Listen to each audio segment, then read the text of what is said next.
My selfish sister mocked my husband's mechanic job at a family dinner, saying he should find a real career. But then her husband left her speechless. I'm Emma. My life with James is everything I could have dreamed of.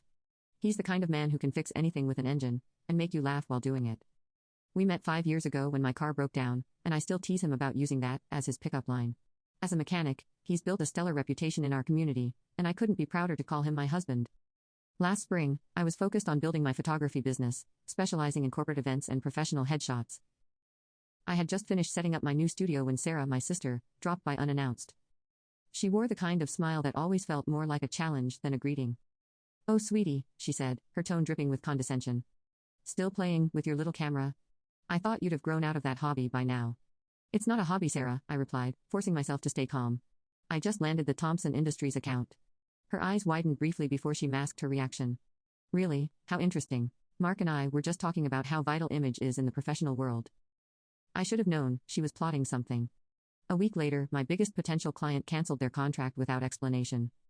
Pamela, my best friend since college and an HR manager at Thompson Industries, filled in the blanks. "Your sister," Pamela said, her voice brimming with anger, "contacted our marketing team. She raised ethical concerns about hiring family members for professional services, and even showed them some amateur photos, claiming they were your work." I gripped my coffee mug tightly, my hands shaking. "She did what?" "That's not all," Pamela added grimly. "She suggested they hire Maria instead. You know, her friend who just started dabbling in photography." My stomach turned. Sarah had always been competitive, but this was deliberate, calculated sabotage. That night, James found me in my home office, crying as I stared at my empty booking calendar. "Hey, engine of my life," he said gently, using his cheesy nickname for me. "Talk to me." I poured out the whole story, and James listened intently. Then, without hesitation, he pulled out his phone and started making calls.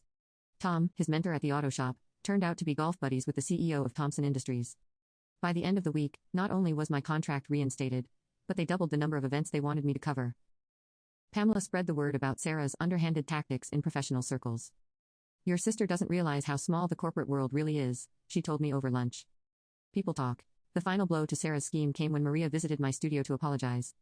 "I had no idea she was using me to hurt you," Maria confessed, showing me the messages Sarah had sent her.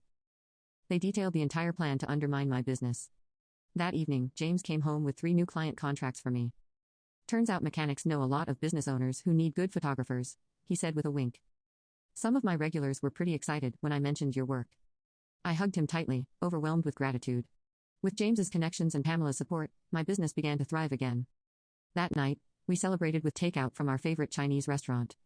For the first time in weeks, I felt a deep sense of peace and appreciation for the people who had my back. 2 weeks later, at our annual family reunion, the tension with Sarah resurfaced. She and her husband,